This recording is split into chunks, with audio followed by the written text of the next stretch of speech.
Three for the Money is brought to you by the Trend Center app. This is the best tool for sports betting research. The Trend Center app, you can test betting systems from the past 20 years, explore thousands of existing trends and systems from top betting experts, choose from hundreds of filters to test different systems for each sport. Save these trends and get notified when their systems have games. Download the app and use our code TFTM for 15% off a premium membership after a 2-day free trial.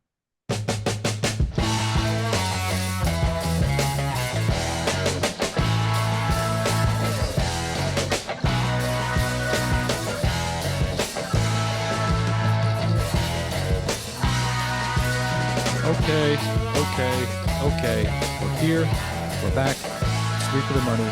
New episodes every Thursday, brought to you by the Trend Center app, the greatest tool on the planet for sports bettors. My cat moved into the box behind me. I don't know if you can hear that or not, but all right. Well, forget I mentioned it.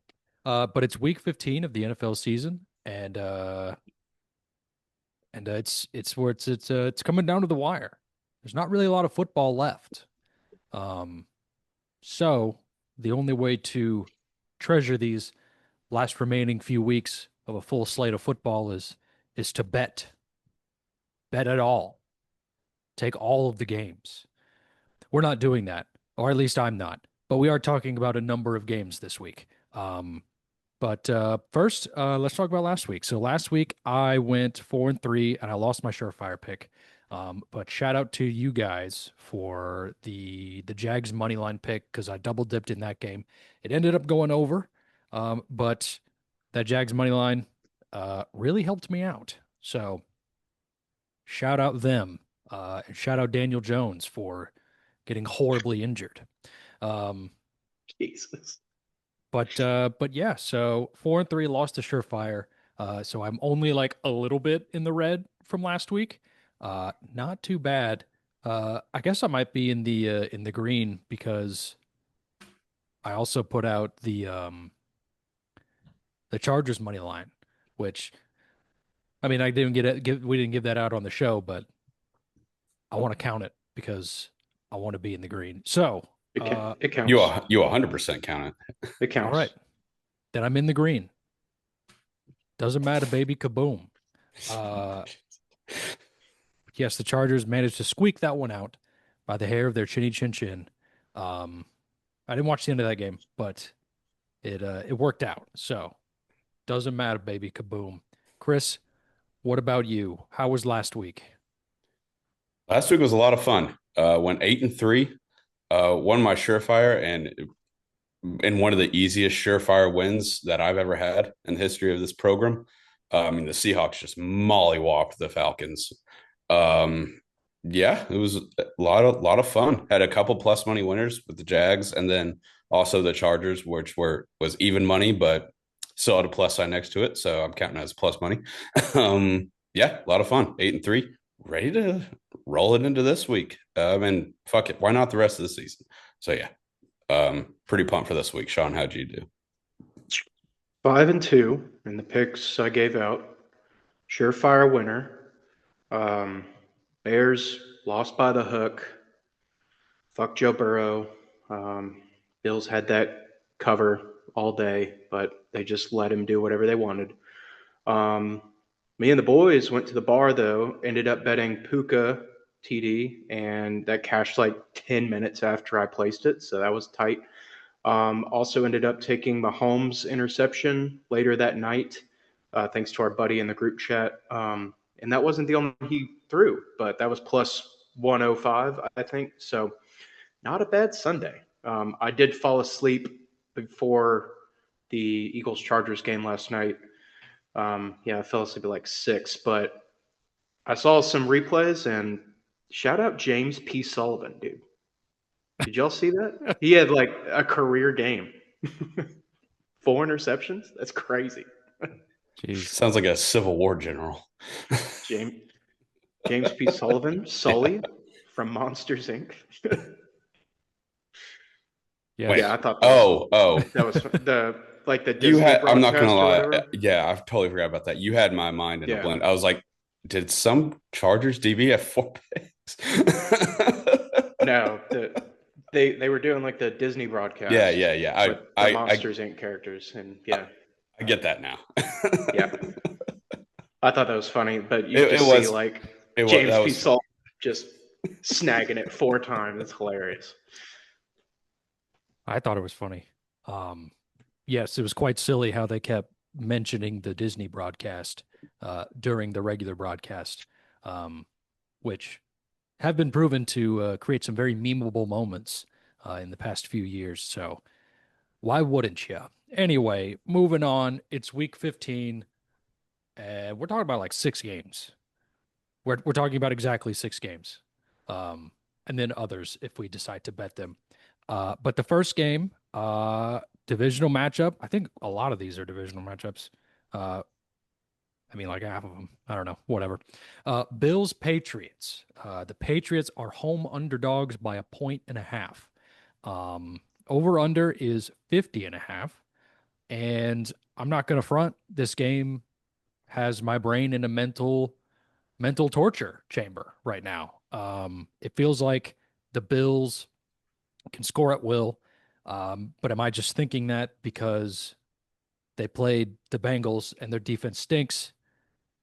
And like that game went way over for a snow game, which is incredible. You don't really see that a lot. And so, but the Patriots are like, I mean, they have the best record in the NFL, but they've played like no one except the Bills.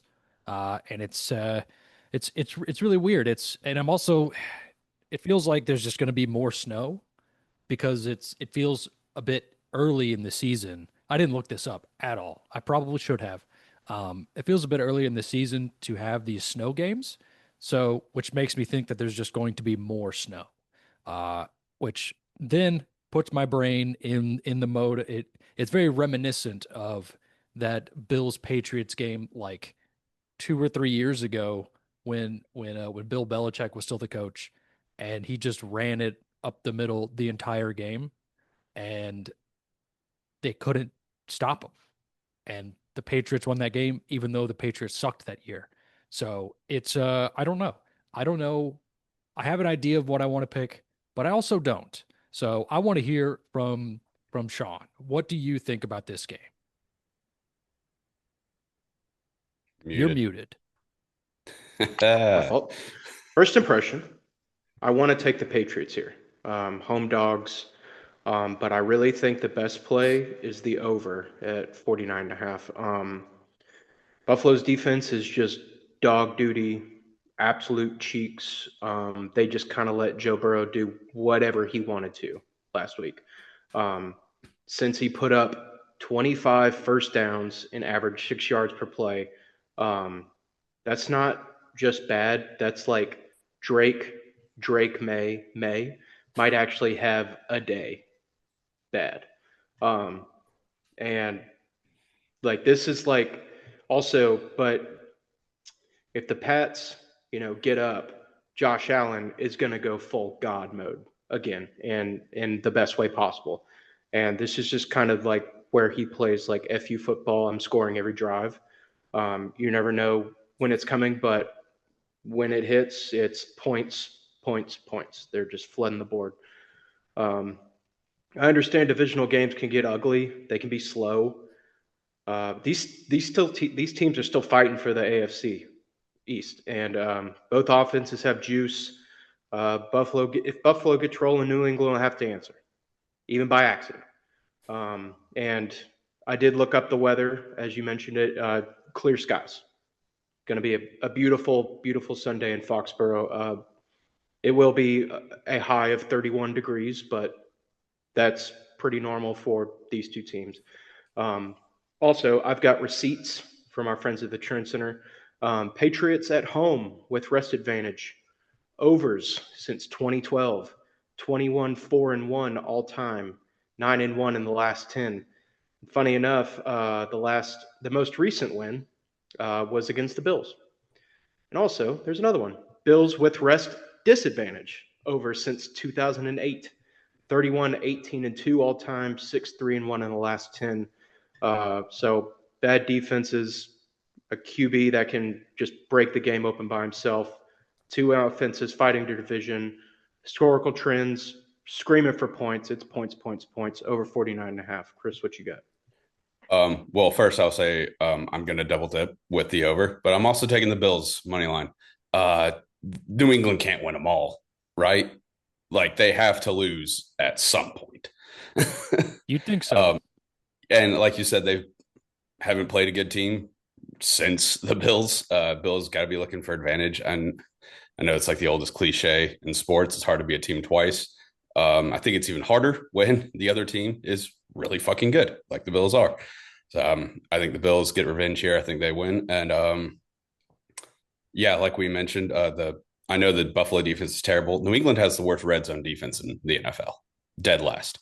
So that's awesome. I think yeah, that's great for the over, great for the Bills. Also, stat from our friends at Trend Center. In the last 36 years, big ass sample size, when a team with a worse winning percentage is favored, they are 40, 12, and 1 against the spread when the total is more than 35.5. Obviously, this total is way more than 35.5. Yeah, I like the Bills on the money line. It's only, I think it's -1 on most books right now. So I'm just going to take, don't want to mess with that. Yeah, give me money line. Also, remember that trend for later in this episode. Spoiler, I mean, not spoiler alert, tease, I believe, in the biz is what they call it. So yes, Bills money line and also adding the over. Willie P, what you taking? I'm on the over. You guys both made a very convincing argument. And that was, it was either going to be Patriots or the over. I just couldn't put it together. So thank you. But yeah, the over, it just feels kind of right. I mean, I don't think the Patriots have a bad defense. I think it's very middle of the road. I did not know that the Patriots have the worst red zone defense. Very, very good, worth noting, I would say.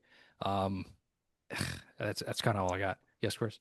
I just want to add something to that Trent Center. It's a pretty key factor. It's after week 13 and on. So that's late in the season. Yeah, I like that. So I needed to throw that in because that's obviously a big parameter. So yes. Yeah. Okay. All right. Moving on. Another divisional matchup. The Ravens at the Bengals. The Bengals lost a shootout in the snow against the Bills, like we kind of just went over. The Ravens, that game went over, surprisingly, when I really, really needed it to go under. But it's the Ravens just feel like not a good team right now, and I don't know what's going on. It feels like they just can't put it together. Also, they're 6-7. The Bengals are home dogs by 2.5, and the over/under is 52.5. At the risk of sounding like a dum-dum right now, I'm going to take the Bengals plus 2.5 here. I feel like this is kind of the move, honestly. Like the Ravens, you don't really know who they are right now, and at this point in the season, you got to know who you are. And based on what we know about them, I don't think they're going to make the playoffs. It's not going to be good for them. And so it's the Bengals. We know that they can score. We know that they can score pretty much at will right now. The past couple of weeks, and the Ravens, not so much. Their defense thought they were putting it together for a little bit, and then I don't know, the groundhog went back in the hole. I don't know. I don't have another saying for that, but I'm going Bengals plus 2.5. It's a divisional dog at home, so I'm hoping that bodes well for me. Chris, what do you think? Over 51.5.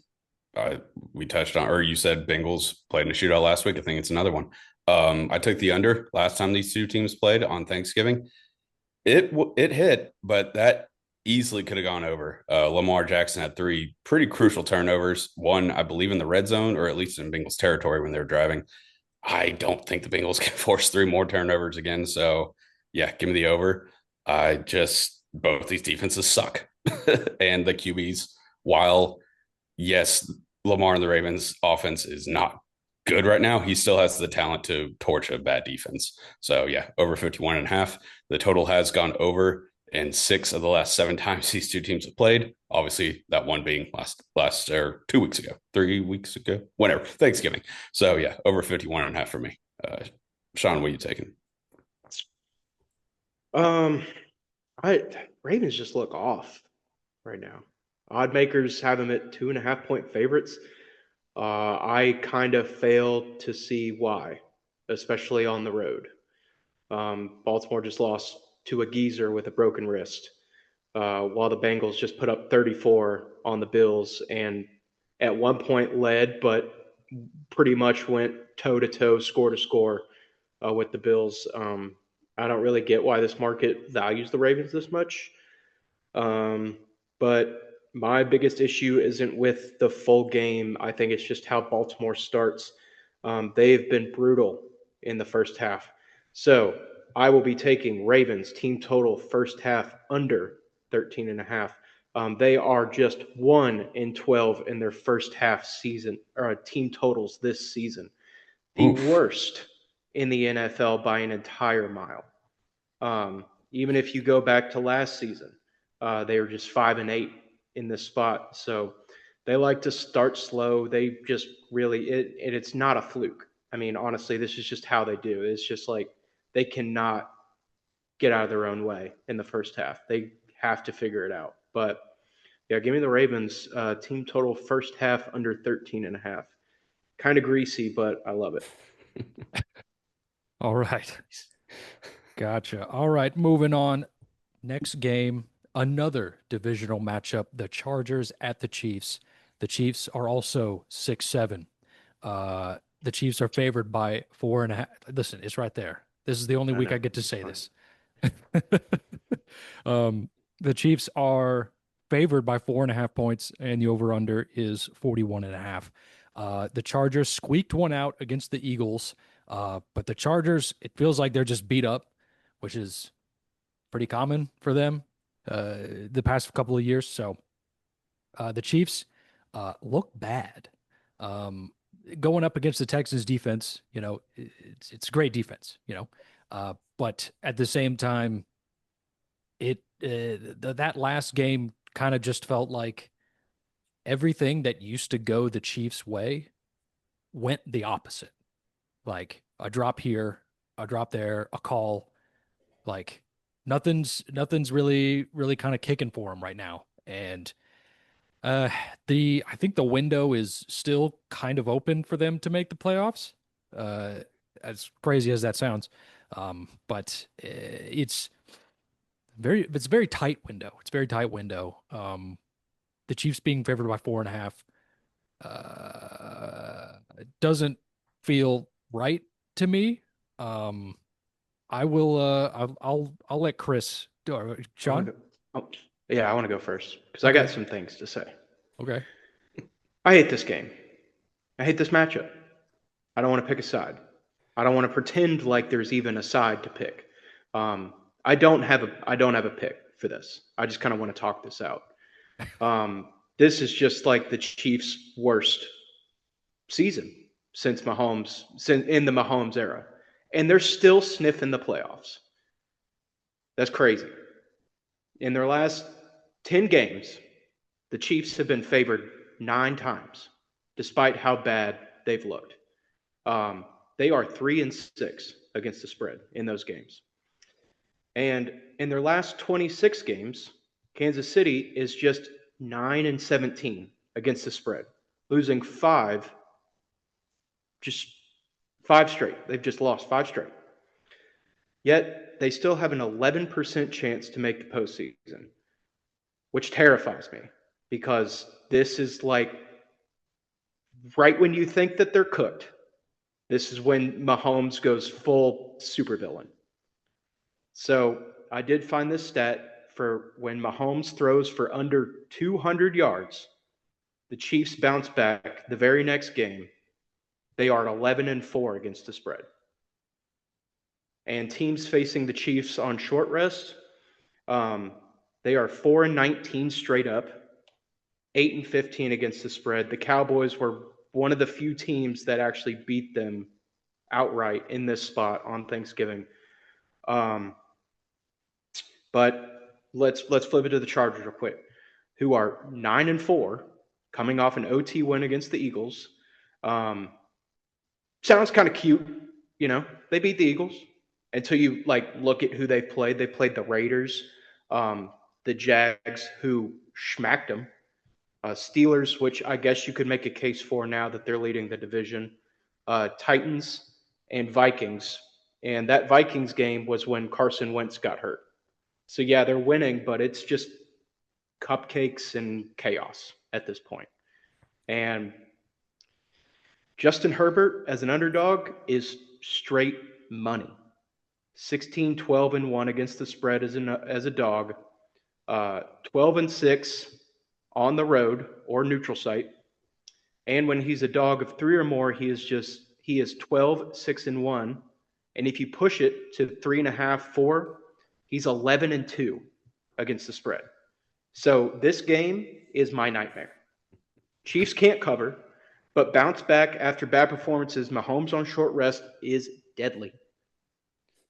Chargers might be fake good. Who knows? But Herbert as a dog is elite. These are two teams I do not trust facing each other, with trends saying bet the Chargers, but also don't piss off Mahomes. Chris, what are your thoughts after just my insane ramblings here? Because I have no idea what to take in this game.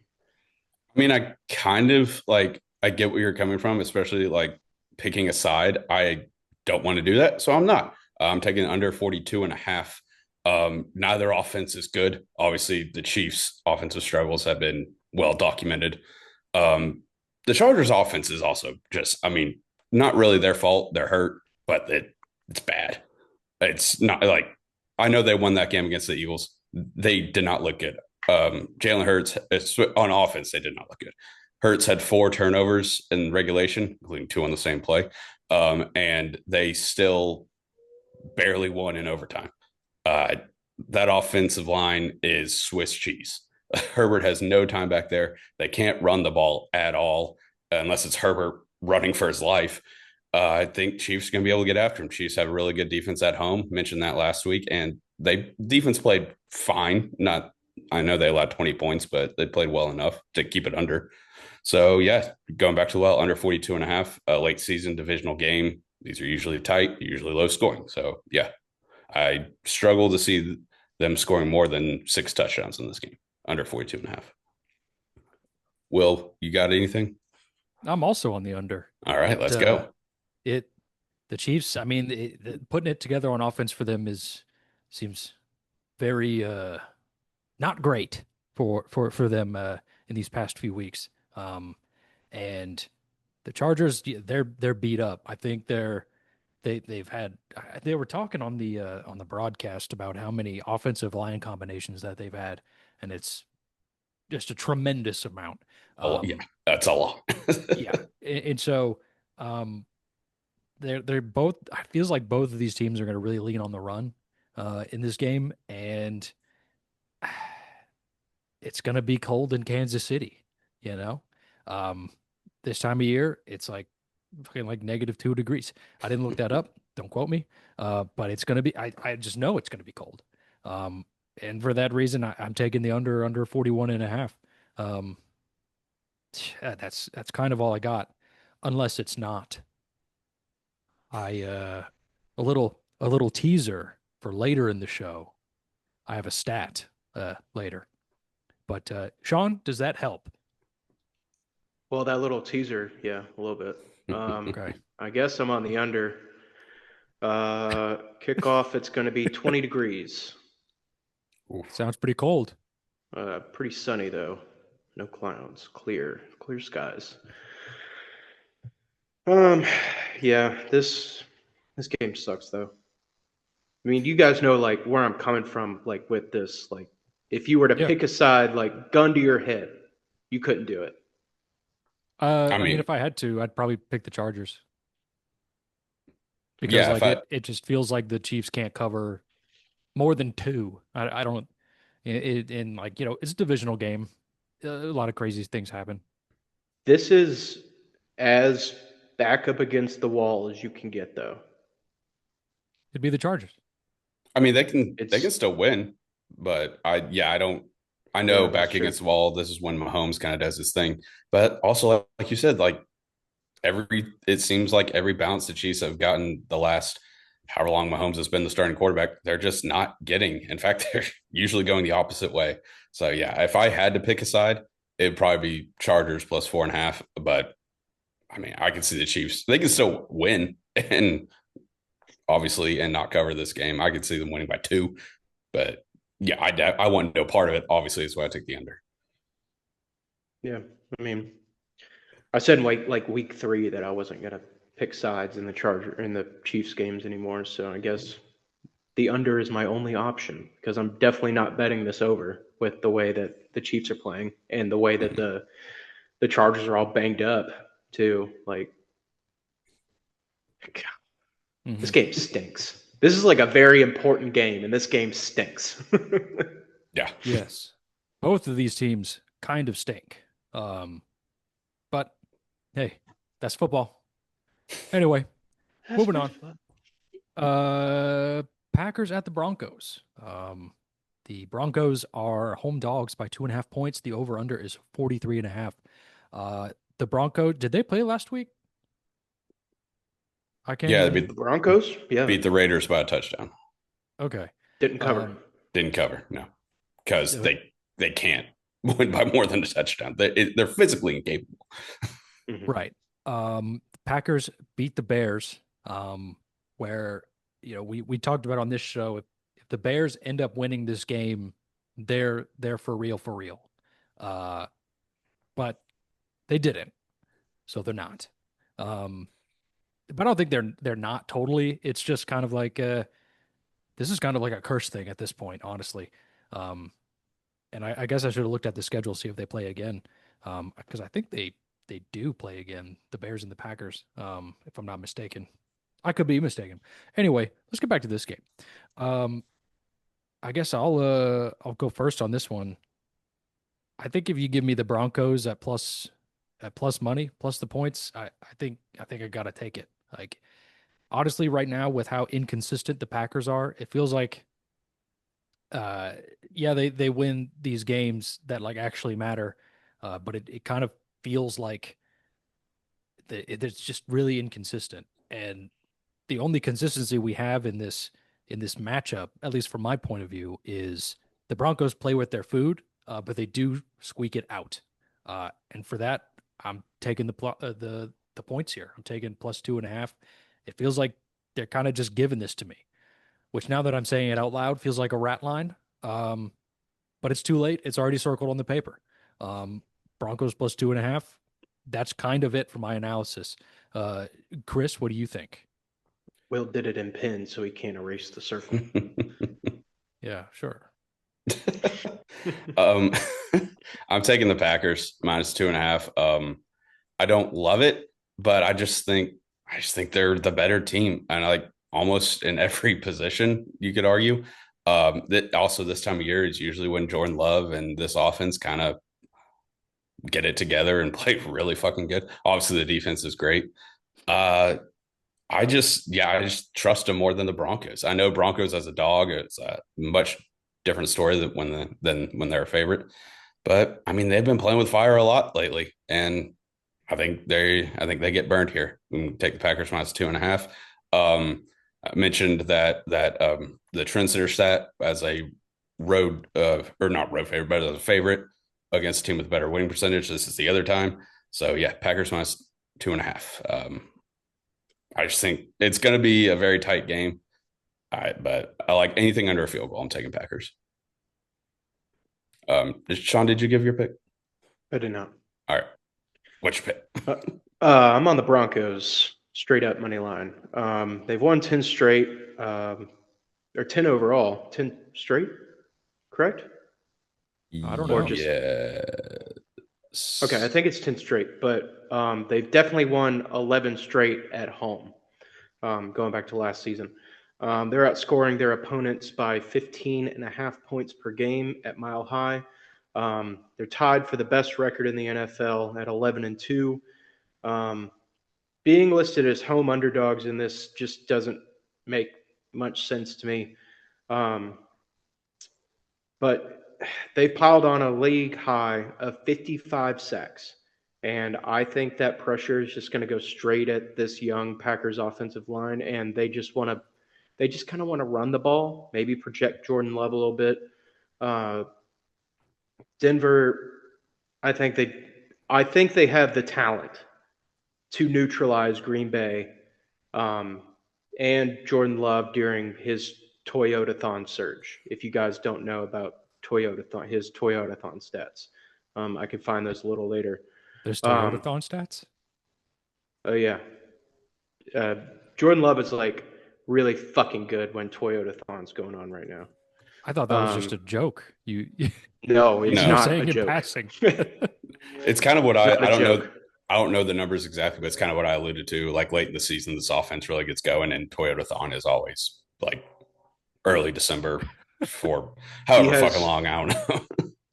He has 36 touchdowns and 2 interceptions since he's been in the league during whenever Toyota runs Toyota-thon. Damn. Pretty fucking good. And to top on that, LaFleur in December, he is 21-4 straight up and 14-10-1 against the spread. So he's really good in December. Don't think that I didn't look that up, but the Packers have only traveled to Denver 8 times in franchise history. Isn't that a little wild? That That is wild. A little wild. Would you care to know their record? I assume Sure. it's bad. It's bad. 1-7 straight up since 1970. The only win coming in 2007 when Brett Favre outdueled Jay Cutler. Damn. Crazy. Yeah. So I'm kind of going off history right here. Just 1-7 straight up. That's not good. But honestly, if you're going to give me the 11-2 Broncos as home dogs, I'm going to take it. So that's just kind of what it is. But yeah, Broncos money line. Hell yes. All right. Moving on. The next game, Lions at the Rams. The Rams are favored by 5.5 points, and the over/under is 55.5. I guess I should have looked this up before the show, but I feel like this is the highest total of the week. In a game that feels like the Rams can score at will, but also the Lions can score at will most of the time. With both of these teams, the Lions coming in with the number 1 offense in the NFL right now. And the Rams, I didn't look up any defensive stats, but they sure beat the shit out of the Cardinals last week, which really helped me out. I should have made that one a surefire. But anyway, let's see. The Rams, they beat the shit out of Cardinals, and then the Lions, were they on bye last week? No, they played Thursday. Right, They they did beat play the Thursday. The Cowboys. Cowboys. Yes, they beat the Cowboys. Okay, yes. In a very, was that a high score? That was like 44-30. Yeah, it was. Yeah, Yeah, Okay. it was that's very exactly what it was. Boom. Called it. Like an elephant. Anyway, Chris, what do you have for this game? Sorry, that was funny. It was good. Even though he didn't remember who they played, but yeah. Who's to say? I'm taking the Lions plus 5.5. Usually Detroit on the road, not very good, but this is in a dome, controlled environment, and the Rams don't really have home field advantage because they have no fans. So yeah, I just think the Lions they have to start putting together some wins. If they lose this game, I don't know if they're mathematically eliminated, but they're pretty much done, I think. I don't know if they're going to win, but I like them to keep it close.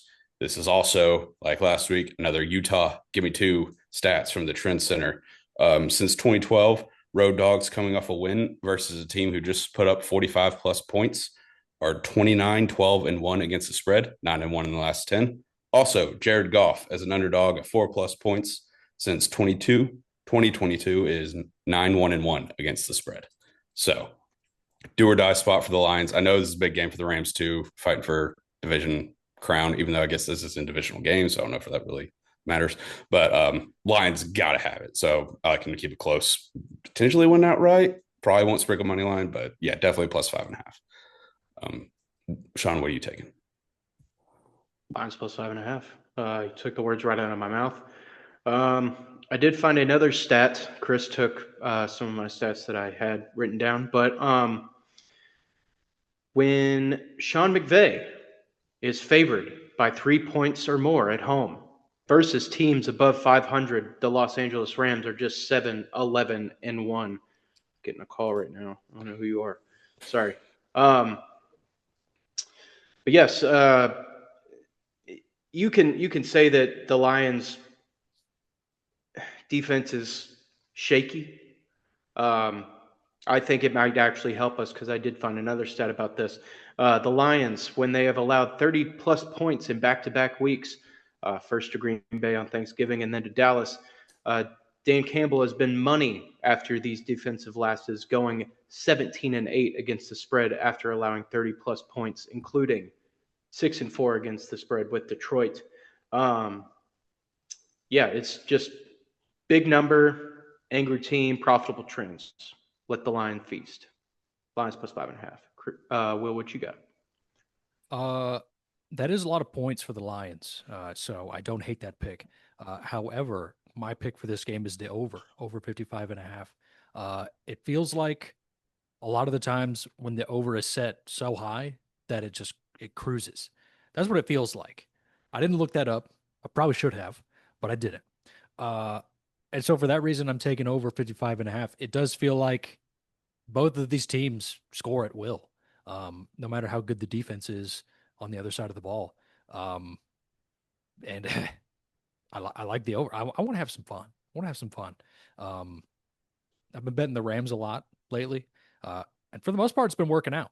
But for this one, I'm taking the over 55.5. Let's see what happens. All right. Very respectable. Yes. I do respect the over. Mm. I respect the Lions. All right. Next game. The next game we're talking about is Sunday Night Football. Vikings at the Cowboys. The Cowboys favored by 5.5 points here. The Vikings beat the shit out of the Commanders on their game. Commanders didn't do anything, and so Jaden Daniels with possibly another injury. Anyway, Cowboys seem to be able to just score, to just do what they. I mean, that's the story of the Cowboys this season, being able to score but not being able to stop anyone. The Vikings, they've just been kind of ass this year, in total. But Cowboys favored by 5.5, over under 47.5. Sean, what do you think about this game? Not going to think too much on this one. I'm going over 47.5. Vikings just mollywopped the Manders. And JJ didn't look that bad. 3 TDs, only 163 yards, but he went 16 and 23. That's not bad. Not too shabby. So I like that going into Dallas versus their Swiss cheese secondary. Meanwhile, like you said, Cowboys just score at will. But they are also the league's best on the over, going 9-4 so far. And I do have a little stat from our friends at the Trend Center.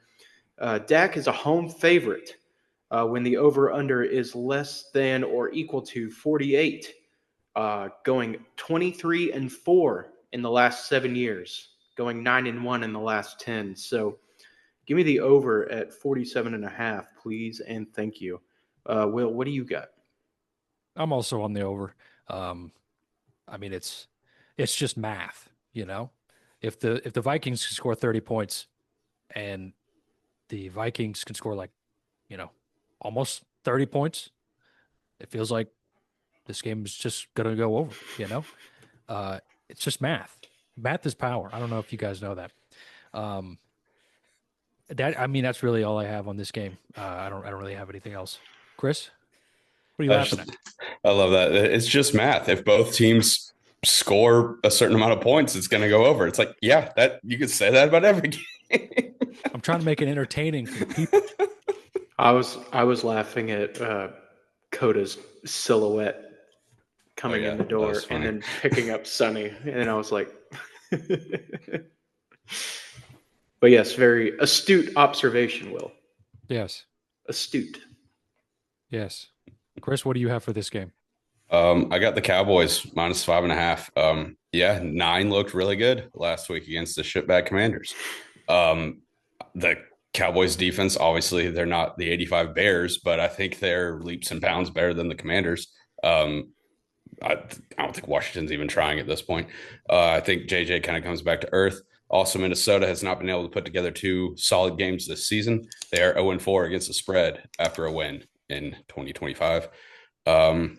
Dallas, kind of like Detroit, they need a win, and I think they're going to kind of run it up here. So yeah, Cowboys -5.5. Honestly, anything under a touchdown. Love the Cowboys. Okay. All right. Moving on to everyone's favorite segment of the week, the surefire double unit guaranteed not to lose plays of the week. I lost mine last year, so I have to guarantee. Last year? Sorry. I couldn't focus with all the huffing and puffing you're doing in the mic. So anyway, moving on. Yeah, I'm sure the listeners love that one. My surefire pick this week is the Chiefs Chargers under 41.5. And I do have a tasty stat from our friends over at the Trend Center. Chiefs home favorite unders, obviously, when the Chiefs are favored and they're at home. And I believe the filters are between the over under set at 39.5 to like 56, which is like almost all of them. It's 144, 58, and 2. Yes, quite a big sample size. Give me the under in this game. Also, it's a divisional game, and those tend to go under. So, and that's pretty much it. That's all I got. Sean, what do you think? I like your surefire pick this way, I think. Okay, well, what is your? Oh, what is your okay. pick? Oh, okay. That's what you're asking. I got you. I got an absolute stinker, fellas. But it cannot be ignored. The 7-6 Carolina Panthers are favored on the road Yes. versus the New Orleans Saints. Right after the Saints beat the Bucks in a crucial game for the division. I'm not saying that this line is wrong, but what I am telling you is that when odd makers think that the Panthers are going to overperform, they underperform. The Carolina Panthers have not won or covered a game they were favored in, regular season or postseason, since September of 2021. That is 4 full years Holy without shit. a single straight up win or an against the spread win as a favorite. They are 0-11 in that span. Even if you zoom out since 2020, Panthers 3-14 against the spread. Those 3 covers: Davis Mills, Zach Wilson, Dwayne Haskins. Those are the 3 Oof. teams they beat. Yes. That's hardly impressive at all. Yeah. Bryce Young doesn't really change the story. He's been playing much better this season, but this will only be his 3rd career start as a favorite. He closed -2.5 versus Dallas last year and lost 30-14.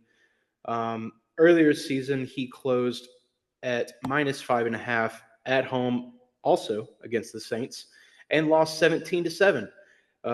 Carolina now becomes a road favorite for the first time since September of 2022 versus the Giants. Surprise, surprise, another game they lost 19-16. Finally, wrapping it up from our friends at the Trend Center is a decade-long system specifically targeted for this situation.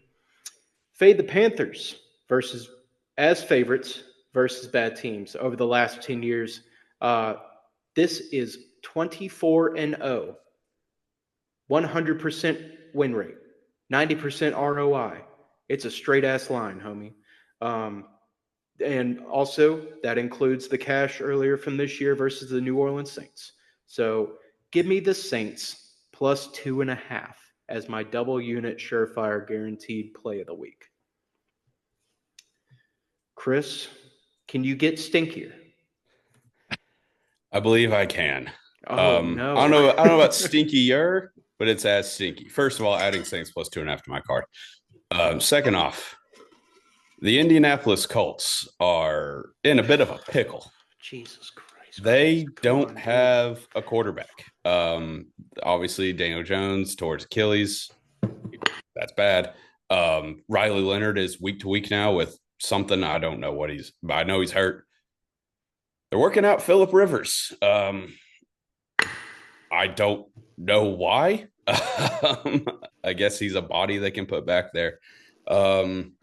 I don't see how they're going to score. Like, how are they going to score points? Colts team total under 13.5. The Seattle Seahawks have played backup quarterbacks 2 straight weeks. This will be their third. And in those 2 games, they have allowed a total of 9 points, with all 9 coming last week against Kirk Cousins and the Falcons. So, yes, Colts team total under 13.5, double unit, guarantee not to lose. Whoever they roll out there, Saints is just going to make it a living hell for them. Or Seahawks. So, yeah, team total under 13.5. This game's going to suck. So, yeah, Seahawks. Let's go. I'm just going to ride the Seahawks until the wheels fall off, apparently. This is the 3rd or 4th time I think they've been involved in a surefire of mine this season. If it ain't broke. I mean, yeah, they've covered, I think, all but one. So, yeah. Which obviously they don't have to cover this one, but yeah, team total under 13.5. Also, hopefully it'll be 13.5 when this comes out, because usually when I give out team totals, the line moves against my favor. But I already locked it in, so hopefully it'll stay 13.5 until Thursday. Yeah, I just don't see how they can score 2 touchdowns. Okay, there it is. There's the surefire double unit guaranteed not to lose picks of the week. Moving on, we have our extra plays from the week. I don't have any. I will say, Jesus Christ. Okay, whatever. Wait, what happened? I missed it. I was looking. Coda just ran out of the room. It was really funny. Chasing the cat. Trying to run a show over here.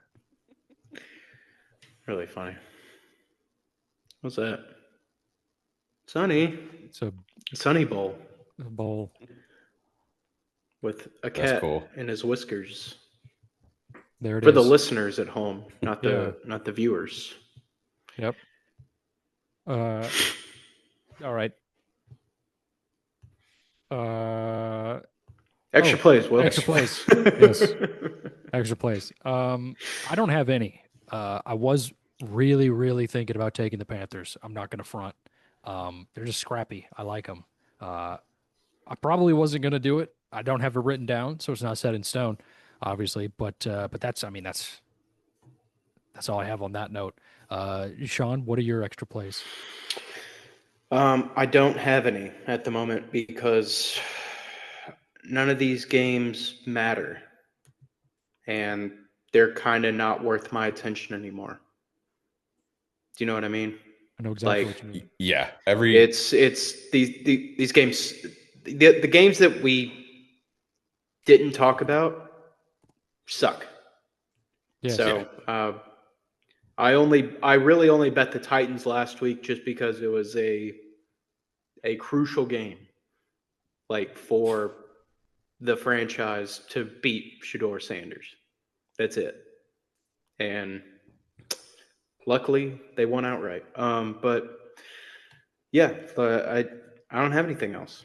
It might change. Who knows? But unless I find some other crazy trend center stat, to be honest, if I find a 25-0 trend center stat, I'm gonna bet it.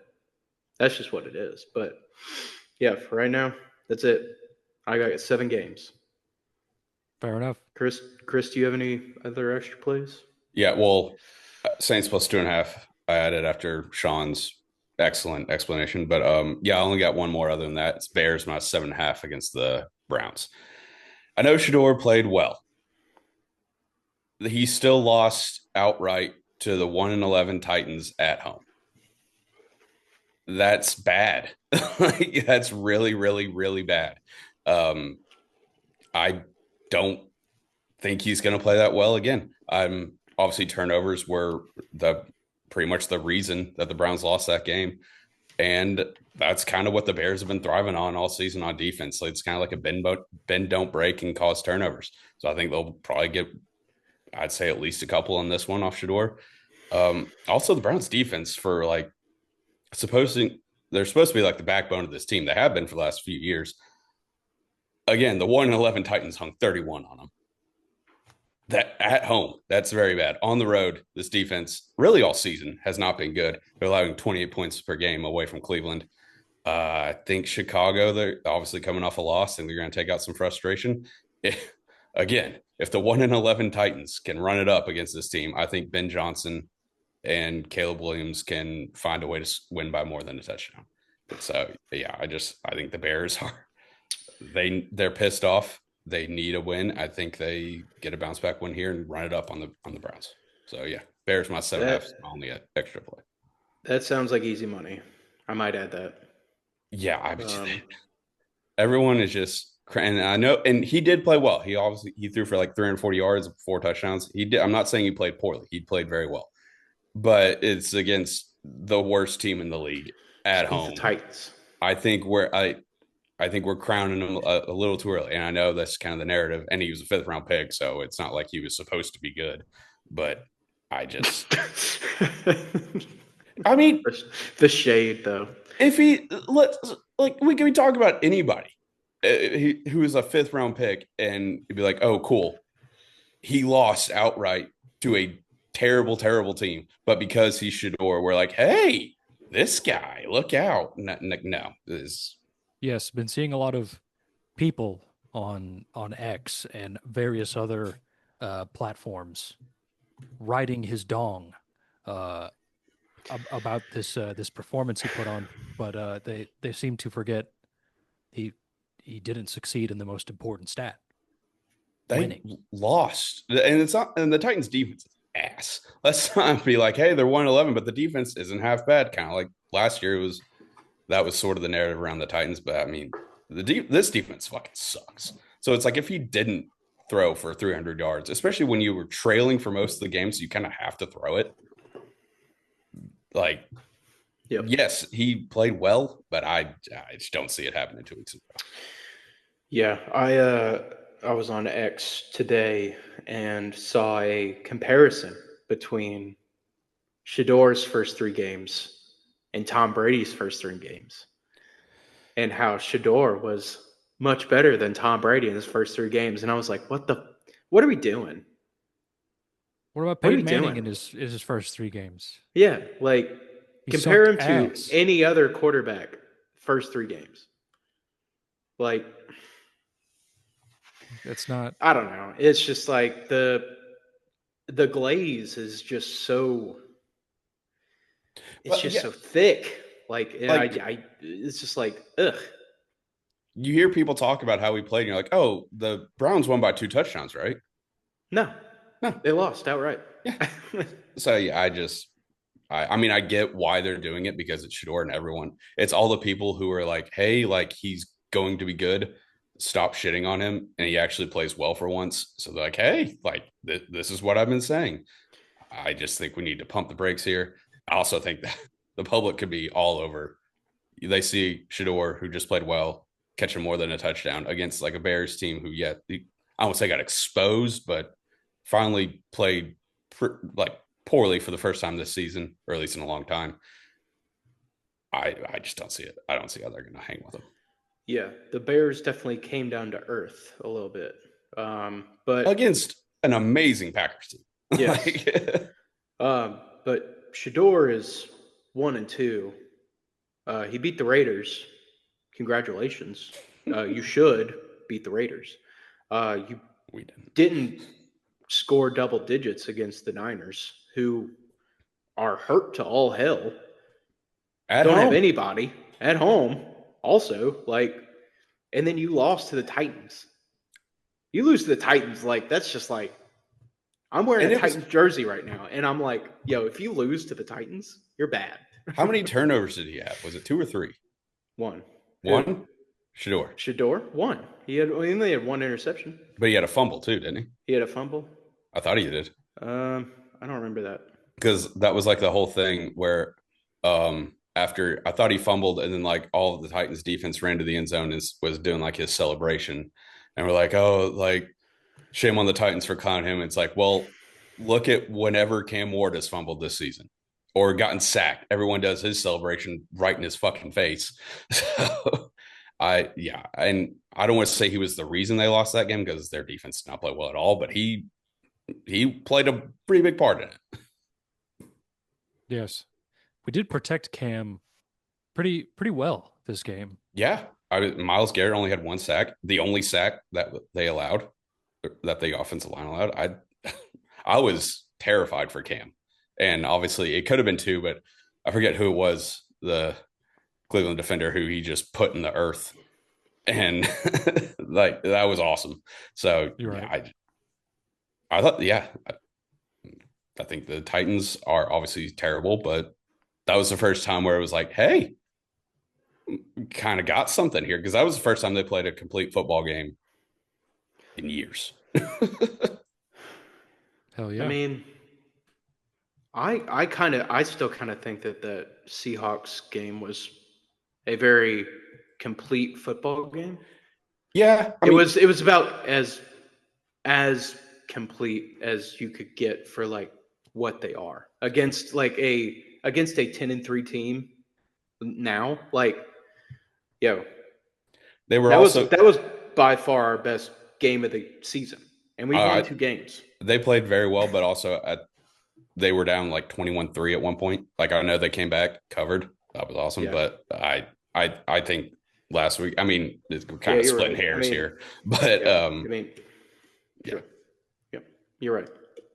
That's fair. That's a fair point. All right. And Chris, you mentioned earlier that the Colts are working out Phillip Rivers. I don't know if you saw, but they signed Phillip Rivers. They did. To the practice squad. He's going to start. He's going to start on Sunday. Well, Flacco. Right now he's on the practice squad. Am I wrong? Flacco's out there, correct? I thought apparently he got cut. That was a joke. Oh, okay. I got duped. Yes, but also at this point, the Bengals should cut him or release him. Well, Joe Burrow gets hurt again. Fair enough. So because if Joe Flacco gets cut, he's playing for the Colts, which that would be his 3rd team this year. Yeah. Yes. Has there ever been another quarterback that's played for 3 teams in a single year? Did he play for the Jets this year? I know he was on the team, but I don't remember if he was he on the Jets this year. Wasn't he? No. Who was he with before Cincinnati? He was with the Browns. Browns. Yeah, that was it. Okay. Yeah. Because they had Joe Flacco, Deshaun Watson. Yeah. And then Dylan Gabriel, and then Shador Sanders. And Kenny Pickett. Oh, yeah. And Kenny Pickett. Yeah. Obviously, I should have remembered that. But yeah, I don't know. Maybe there's got to be at some point. I might look that up. Maybe. I don't know. Also, speaking of just random NFL history, I saw something on X that Jalen Hurts, when he threw the pick and also fumbled on the same play, that he was the first player, at least since the late 70s, where they kind of started tracking these things who turned the ball over twice in one play. Yep. That's I'm surprised that hasn't happened at some point. Well, it's just such a I a know. Yeah. niche thing. How do you even do that? I know it's To begin crazy. with, Don't get me wrong, but I'm just surprised that a ball hadn't bounced that way once in the last 50, 60 years. Yeah. Yeah. I mean, I get that, but That's hilarious. yes, I fucking love it. It's so funny. God. For some reason, Um, the Google AI isn't telling me if that has happened or not. Then it hasn't. well, you need to ask Grok or whatever its fucking name is. It's called You gotta Grok. tweet. You gotta tweet at it though. You don't. Oh, you'll be like, "Hey, Grok." There's just like examples like Josh Johnson has played for 14 teams, and it's like, okay, well, did he like? Of course, he's been on 3 teams in a year, but has he played for 3 teams in a year? Yeah. It's just not telling me. Oh well. Well, that's enough of that. Anyway, other news. Sean, you're in the hot dog bowl. I've Great. Yeah. Let's bring this up. Let's talk about it. we don't. I just wanted to pose a Let's talk- question to the class before we got into that. Okay. Just about the Eagles. Obviously, they're done. No, they're not done. They're not going to win Not the Super Bowl. done. They're like their chances of having any sort of success in the postseason. That's not happening. Are they like? I've struggled with this for a long time. Nick Sirianni, Jalen Hurts, obviously has great success in this league. Been to 2 Super Bowls, won one of them. You could make the argument they should have won 2. I have no idea if Sirianni is a good head coach or Jalen Hurts is a good quarterback.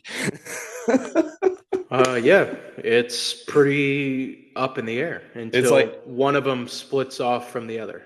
every other year, I switch back and forth and being like, okay, they're actually really good. Like I was wrong to think otherwise. And then the next year comes around, it's like, oh, they fucking suck. Why did I think they were ever this good? Yeah, it's weird because I mean, just to play devil's advocate, it's like, well, I mean, none of these, like Jalen Hurts isn't going to play like, butt booty ass enough for the Eagles to move them, and because he's been very good in all the previous years, and then like Nick Sirianni, I mean, like last year at the beginning of the year they didn't win their first like 2 or 3 games or something, and people were just calling for his head, and then they won the Super Bowl, and so it's a very interesting dichotomy that they have right now. So it's kind of like I don't think it would be smart to move off of either one of them, let alone both of them, for the next year at least.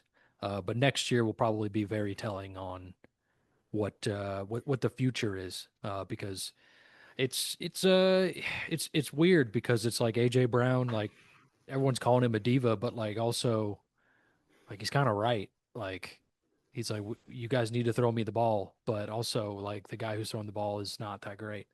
And it's like that's really weird of you to say that after you win the Super Bowl. I don't know. There's a lot of moving parts in this. They threw him the ball Monday night, and I mean, he had a wide open touchdown, dropped, and then I forget which pick it was, but they threw it to AJ, and it wasn't the best throw, but he didn't really make a great effort to try to come down with it, and then it went over his head or something, got picked. It's like, yeah, you can say he's right, but also like they're throwing him the ball, and it's like, yes, most of the time he'll come down with it, but now it's like, Yes, now they're you throwing him can't the ball. you can't bitch and moan all season like throw me the football, and then they start throwing you the football, and you still can't capitalize. And I know, he is a diva. Let's get that out of the way, but I don't know. Is he there next year? I don't know what his contract looks like. It's tough to say, I don't. but it is, them starting to throw him the ball is fairly recent in the last 2 or 3 weeks. It's definitely like coming last from month an AJ Brown fantasy owner, like previous, like the first half of this year, I mean, it wasn't great. It was not fun. Bad. It was bad. Yeah. And it's like, do I not play this guy? And it's like, well, no, I can't not play him. He's AJ Brown. He's very good. But then, like not this past week, but the week before, he had like 35 fantasy points. And it's like, all right, I think they still lost that game, but Yeah. I don't know. He did his job. I don't know. I just hope we bring him home. You can hope. Not till he's 33. Well, you think they trade him? Well, not to the Titans. Why not? Who cares? Because they'll trade it because the Patriots will try to get him before us. Reunited You think- with Mike Vrabel. I mean, AJ Brown and Stephon Diggs in the same locker room. Ugh. That'd be rough. I think Diggs only has that 1 year. I don't know. Yeah. Yeah, How that's old true. is Diggs? He's early 30s, I think. It's weird. Mhm. It's like, But yeah, Doesn't in a yesterday. couple years. but he's been bouncing around. I think that's why I think he's a bit older than he probably is. Because the Vikings, the Bills, the Texans, the Patriots. That's 4 teams. A lot of teams. Yeah. I just named them all. I mean, Shit, man. What else we got? Want to talk about the hot dog bowl? I guess we can talk about it. Sean, what is your mentality going into the hot dog bowl? It's not the hot dog bowl. It's the I'm consolation bracket. Like he's still, still alive. yeah. What's Next your mentality week, going into the hot dog bracket? Yeah, hot dog bracket's better. So okay, I'm playing our buddy Ryan. Correct. Oh, Ryan's team And sucks. it actually kind of doesn't. I beat 'cause his I've been ass looking at last it. week. Well, compared to my team, like if you go into the ESPN fantasy app, which is the only app you should use to play fantasy football because all the other ones stink. If you go to the standings and you go to points for, Ryan is outscoring me by almost 100 points. Well, less than 100 points. But his points against is by far the most in the league. Only second in the league is Chris, who made the playoffs.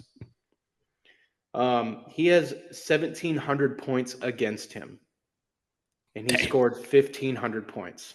So he was like kind of like destined to lose. He's 4-10. I'm 7-7. I'm the only like 500 person in this fucking bracket. That pisses me off because everybody's 4-10 and there's 3-11. My mentality is just I just put the best team out there, and like if I end up playing in the hot dog bowl, I end up playing in the hot dog bowl. It's just like there's nothing I can do at this point. All the good players are gone. I did what I could last week. I picked up like 2 guys off the bench. I won last week somehow because Carson, or our buddy Carson, he had Jalen Hurts, who had 4 interceptions, which is hilarious. So Jalen Hurts got 0.4 points. I ended up winning by 0.66 points. Oh, damn. I didn't know it was that close. Yeah, it was that close. I woke up this morning and I was like, what the hell happened? Like, I won? Are you kidding me? But I had this is what I'm confused about, is I had the head-to-head win over the guy who got in over me. I think it goes to total points first and then head to head. It goes to total points first before head-to-head? I think so. I think it's what the ESPN's model is. It has to. It makes sense, but if I beat that guy, then like I don't know. I should be in, but it's whatever. Yeah, it But- must go to head because he has like 200 more. Yeah. You got a decent team. Bo Nix could go off, and Derrick Henry has the ability to go off. I mean, he's playing the Bengals, so it's like that defense stinks. I just got this is the first time I've missed the playoffs since I've been in the fantasy league with the boys and girl who's in our fantasy league. Yeah, it's not fun, is it? Well, it's not fun now that we actually have like something to play for in the losers bracket where you're actually like a loser other than just like, oh, I don't care anymore. So Yes. this is real like unfortunate because I won last year. I won the league last year. And you're still forced to care. Yes, and this is kind of awful. Fantasy I'm not gonna football lie. is a fickle bitch. I'm not gonna lie. This is like kind of terrible. Just win, baby. Yeah. So That's all my that mindset matters. is just like put the best team that I can together and hope they ball out because I was at the store earlier today and Kroger's got some pretty good deals on hot dogs. I'm not gonna lie. You can get a pack of 24 hot dogs for like $6.99, and that's not bad. So I think the only like I've thought about this, like if I do end up losing, the positive about it is I don't have to plan my meals. It's like I don't have to like know what I'm gonna eat. I know I'm gonna eat hot dogs for like the next 4 days. You can meal That's prep. pretty cool. Yeah. It's like there's some solace like in my mind about that. But other than that, I'm like, dude, my dumps are gonna be terrible. And that's yeah. like not cool. Like You're thinking too much about it. It sounds like you're preparing to lose. You need to well, get rid of that mentality. I'm preparing to lose, but also not like I'm mentally preparing to lose. Like I am expecting the worst, which is a very unhealthy mindset. So like many therapists have told me before, that's a very it's a very unhealthy mindset.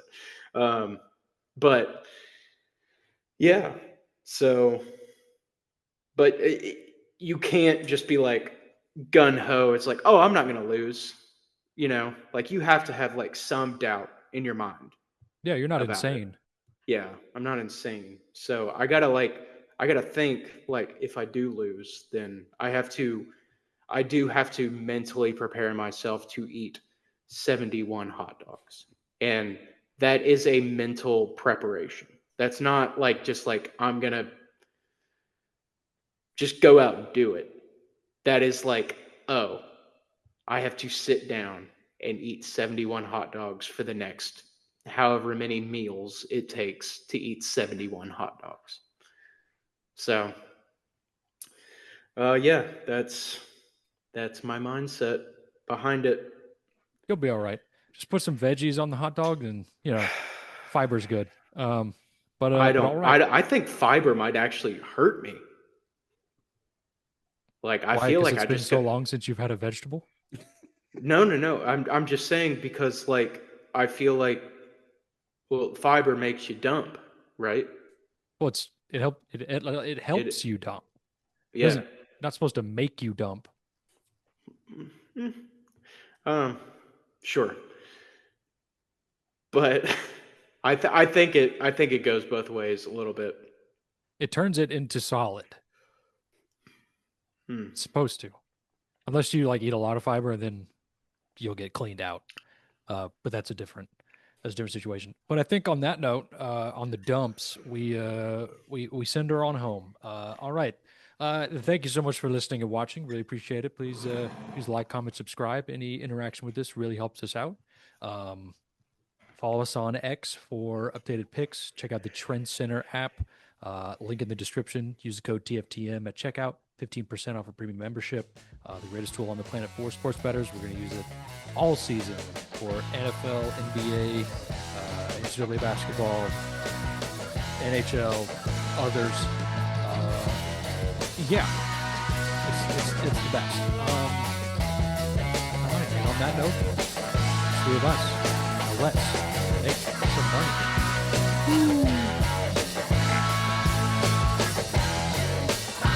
All right, let's go. I don't want to eat the taco. I'm on